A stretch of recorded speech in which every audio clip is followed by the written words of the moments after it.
Community radio ബെൻസിയറിൽ ഇപ്പോൾ പുസ്തക പരിചയം. ഇന്നത്തെ പുസ്തക പരിചയത്തിൽ ശ്രീ അജിജേഷ് പച്ചാട്ട് രചിച്ച അതിരഴി സൂത്രം എന്ന പുസ്തകം ശ്രീമതി മറീന സ്റ്റീഫൻ പരിചയപ്പെടുത്തുന്നു. സാക്ഷാത്കാരം ആശ്രാമം ഭാസി, ഗോപൻ നീരാവിൽ. സാങ്കേതിക സഹായം ശരത് ആലാബ്സ്.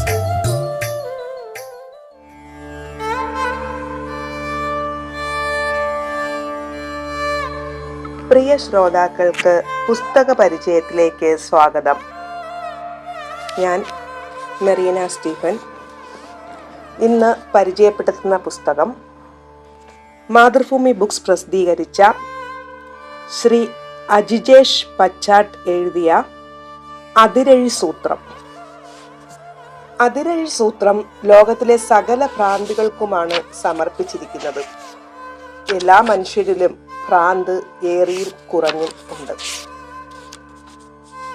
എക്കാലവും രണ്ട് വ്യക്തികളിൽ ഒരാൾ വഞ്ചിക്കുന്നയാളും മറ്റേയാൾ വഞ്ചിക്കപ്പെടുന്നയാളും ആയിരിക്കും.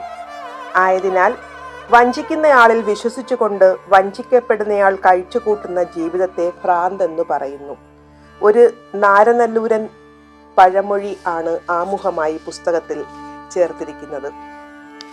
12 അധ്യായങ്ങളിലായി ഭ്രാന്തിന്റെ ലോകം തുറന്നു വെച്ച് ഭരണഘടനയ്ക്ക് പ്രാധാന്യം നൽകി ഭരണകൂടത്തിനെതിരെ പ്രതികരണത്തിന്റെ ശക്തമായ ഭാഷയായി അതിരഴി സൂത്രം. ആരെയാണ് ചതിക്കുന്നതെന്നോ എപ്പോൾ എങ്ങനെ ചതിക്കപ്പെടുമെന്നോ അറിയാനാകാത്ത മാരകമായൊരു കാലത്ത് പകർച്ചവ്യാധി പോലെ ഭ്രാന്ത് പടർന്നു പിടിക്കുന്ന നാരനല്ലൂരിന്റെ കഥ.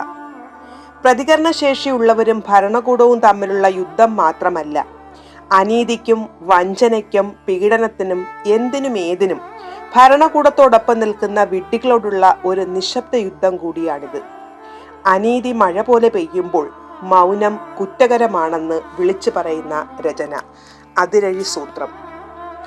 നിലാവ് മഞ്ഞ നിറം പൂണ്ട പേറ്റുചോരയായി പൊക്കിൾ മുറിവിന്റെ വിഷാദത്തിൽ എന്ന പോലെ നിശബ്ദമായ മല ആകാശപ്പായ്ക്കരികെ നക്ഷത്ര കുഞ്ഞുങ്ങളെ പ്രസവിച്ചിട്ടും വയറൊഴിയാതെ നിലാവ്.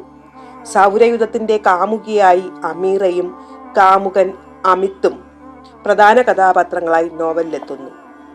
ഒറ്റക്കൊമ്പനെ പോലെ ചെവിയാട്ടിയ നേർത്ത കാറ്റ്, അവളുടെ നാണം കാണാൻ ഇറങ്ങി വന്ന നിലാവ്, പ്രപഞ്ചം മുഴുവൻ നിറയ്ക്കാനുള്ള മിത്തും നിഗൂഢതയും പേറുന്ന കന്യകയായ നാരനല്ലൂരൻ മലയുടെ ചരിത്രം തന്നെയാണ് അതിരഴി സൂത്രം. ഭ്രാന്ത് വന്ന നാരനല്ലൂർക്കാർ, അവരുടെ ജീവിതകഥ. സ്വാതന്ത്ര്യദിനത്തിൽ പോലും സ്വാതന്ത്ര്യം നഷ്ടപ്പെട്ട മനുഷ്യർ, അവരുടെ അന്ധവിശ്വാസങ്ങളും ഈ നോവലിൽ നമുക്ക് കാണാം. ഭ്രാന്തിന്റെ ഭീതി മൂലം ആത്മവിശ്വാസം നഷ്ടപ്പെട്ട നാരനല്ലൂർക്കാർ. ഭയം കൈത്തഴക്കം വന്ന പോലെ, ഒരു ആരാച്ചാര പോലെ നാരനല്ലൂരിന്റെ കഴുത്തിൽ കുരുക്ക് വീഴ്ത്തി ആത്മധൈര്യത്തെയും തട്ടിമറിക്കുന്ന കാഴ്ച. ഭ്രാന്തിൽ നിന്ന് രക്ഷപ്പെടുത്താൻ എത്തുന്നവർ ഊർജം ചോർന്നുപോയ രോഗിയെപ്പോലെ പതുങ്ങിക്കിടക്കുന്ന നാരനല്ലൂർക്കാർ. പ്രതിഭകൾക്ക് അവസരം കിട്ടാതെ എഴുത്തുകാരാകാഞ്ഞവരുടെ കാലവും പ്രതിഭകൾ തഴയപ്പെട്ട ചരിത്രത്തെക്കുറിച്ചും നോവൽ സൂചന നൽകുന്നു.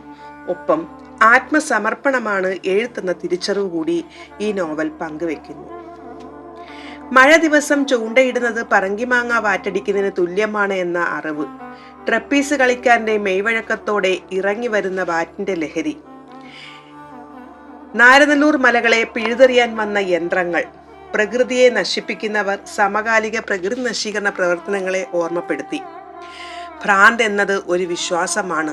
നമ്മൾ നിൽക്കുന്ന പരിസരത്ത് നടക്കുന്ന കാര്യങ്ങളോട് സമരസപ്പെടാൻ പറ്റാത്തവരുടെ അവസ്ഥ. പതിവ് ജീവിതക്രമത്തിന് പരിക്കുണ്ടാക്കുന്നവരും ഭ്രാന്തന്മാർ തന്നെ. ആക്രമിക്കുന്നവർ ഭ്രാന്തന്മാർ, അല്ലാത്തവർ ഭ്രാന്തില്ലാത്തവർ എന്ന പാഴ്സൂത്രം. ഭരണകൂടം പൗരന്റെ ജീവിതത്തിൽ യാതൊരു സുരക്ഷിതത്വവും ഉറപ്പുവരുത്തുന്നില്ലെങ്കിൽ പിന്നെ എങ്ങനെ മനുഷ്യർക്ക് ജീവിക്കാനാവുക എന്ന ചിന്ത ഈ നോവൽ പങ്കുവെക്കുന്നു. ഏതൊരു ജീവന്റെയും അടിത്തറ മനസ്സമാധാനമാണ്. അത് കിട്ടാതെ വരുമ്പോൾ അതിനെ സമീപിക്കുന്ന നടപടികളെ ഭ്രാന്ത് എന്ന് എങ്ങനെ വിളിക്കും? ദൈവത്തിന് തെറ്റുപറ്റിയത് നിർമ്മാണ ഘട്ടത്തിലാണ്. ജീനുകൾ മാറ്റിഘടിപ്പിക്കാൻ മിടുക്ക് കാട്ടിയ ദൈവം മറ്റ് ജീനുകളിൽ സംഭവിക്കുന്ന വികാരങ്ങളെയും വേദനകളെയും മനസ്സിലാക്കാനുള്ള കഴിവ് ചില മനുഷ്യർക്ക് കൈമാറാഞ്ഞത് ഗുരുതരമായ വീഴ്ചയാണ് എന്ന കാഴ്ചപ്പാടും ഈ നോവലിൽ നമ്മൾ കാണുന്നു. നീതി നിഷേധിക്കപ്പെട്ടവൻ ഭരണകൂടത്തിനെതിരെയും തിരിയാമെന്ന ചിന്ത, സ്വാതന്ത്ര്യത്തിന് വേണ്ടി പോരാടുന്നവർ ഭ്രാന്തന്മാരെങ്കിൽ ഗാന്ധിയെയും കൂട്ടത്തിൽ പെടുത്തേണ്ടതല്ലേ എന്ന തോന്നലും ഈ നോവൽ പങ്കുവെക്കുന്നു. സമരക്കാരുടെ ദുഃഖം, സംഘർഷം ഇവ മനസ്സിലാകാത്ത ഭരണകർത്താക്കൾ. നമ്മൾ വിശ്വസിക്കേണ്ടത് ഭരണകൂടത്തിലല്ല ഭരണഘടനയിലാണെന്ന മഹത്തായ ചിന്തയും നോവലിൽ കാണാം. ദേശം നിലനിൽക്കുന്നത് അത് അനുസരിക്കുന്ന കീഴ്വഴക്കങ്ങളിലൂടെയും നിയമങ്ങളിലൂടെയുമാണ്. നിയമം സംരക്ഷിക്കേണ്ടത് നിയമപാലകർ മാത്രമല്ല, ഓരോ വ്യക്തിയുമാണ് എന്ന ഓർമ്മപ്പെടുത്തൽ സമകാലിക സംഭവങ്ങളിലേക്ക് വിളിച്ചോതുന്നു. കാർമേഘങ്ങളുടെ പകിടകളി യുദ്ധത്തിന് മൂർച്ച കൂട്ടുന്ന പോലെ മഴ നീണ്ടും മെലിഞ്ഞു മരിച്ച് മിന്നാമിന്നികളുടെ പെരുമഴ, വാൽ നക്ഷത്രം പോലെ പായുന്ന മിന്നാമിന്നികൾ, മണ്ണിന്റെ ഇറച്ചി മണം, ഉള്ളിലെ പാറകളുടെ എല്ലുമണം, വേദനമൂത്ത ഭൂമിയുടെ ഉറക്കെയുള്ള നിലവിളി, പക്ഷികളുടെ ആർത്തലയ്ക്കൽ, ഭീകരമായ മൃഗങ്ങളുടെ നിലവിളി, മണ്ണ് മുറിച്ച മണം, ഭൂമിയുടെ ചോര പോലെ ചുവന്ന് പടർന്ന മണ്ണ്, ഹൃദയഭേദകമായ കാഴ്ചകളെ വർണ്ണന സമ്പുഷ്ടമാക്കിയ ഭാഷ ഈ നോവലിന്റെ മറ്റൊരു പ്രത്യേകതയാണ്. കാടൻ പൂച്ചയുടെ പിടപ്പുമായി നമിത്ത്, അതിരഴിക്കുള്ളിലായ നാരനല്ലൂരൻ മല, മിത്തിനെ വെറും മിത്താക്കിയ അമീറയും. പെണ്ണിന്റെ ഗർഭപാത്രം മുറിച്ചു മാറ്റാം, മുലകൾ അരിഞ്ഞു കളയാം, പക്ഷേ അവളുടെ മനസ്സ് അത് നിങ്ങൾക്കൊരു ചുക്കും ചെയ്യാൻ കഴിയില്ല എന്ന ശക്തയായ സ്ത്രീയായി, പുതുയുഗത്തിന്റെ അവതാരകയായി ഹൃദയത്തിൽ അമീറ എന്ന കഥാപാത്രം നിറയുന്നു. അനീതിക്കെതിരെ പ്രതികരിക്കുന്ന ജനക്കൂട്ടമാണ് ആവശ്യം. ഭരണകൂടം ജനങ്ങളുടേതാണ്. പ്രാന്തിന്റെ സമകാലിക രാഷ്ട്രീയ കാഴ്ചപ്പാടുകൾ പരോക്ഷമായി സൂചിപ്പിക്കുന്ന അതിരഴി സൂത്രം തീർച്ചയായും വായിച്ചിരിക്കേണ്ട സമകാലിക പ്രസക്തമായ ഒരു നോവൽ തന്നെയാണ്. ഇരുട്ടിൽ നിന്നും പുതിയ ഭ്രാന്തന്മാർ ഉടലെടുക്കുന്നുണ്ടെന്ന് നാരനല്ലൂരുകാർക്ക് തോന്നി. രണ്ടാളുകൾക്ക് ഒരുമിച്ച് നടക്കാൻ പേടിയായി. സുഹൃത്തുക്കൾ തമ്മിലെ സംവാദങ്ങൾ പോലും തർക്കമായി മാറി. അത്തരമൊരു തർക്കത്തിനിടയിൽ ആർക്കെങ്കിലും ഭ്രാന്ത് വരുന്നതും ആക്രമണം പുറത്തെടുക്കുന്നതും സാധാരണമായി. ഏത് നിമിഷവും എവിടെ നിന്നും പുതിയ ഭ്രാന്തന്മാർ പൊട്ടിപ്പുറപ്പെടും എന്നതിനാൽ കൂട്ടം കൂടി നടക്കുന്നതും രാത്രി സഞ്ചാരങ്ങളും പരമാവധി ഒഴിവാക്കിയ നാരനല്ലൂർക്കാരുടെ ചരിത്രം തന്നെയാണ് സമകാലിക വിഷയങ്ങളെ കോർത്തിണക്കിയ അതിരഴി സൂത്രം. നന്ദി, നമസ്കാരം. കമ്മ്യൂണിറ്റി റേഡിയോ ബെൻസിയറിൽ നിങ്ങൾ ഇതുവരെ കേട്ടത് പുസ്തക പരിചയം.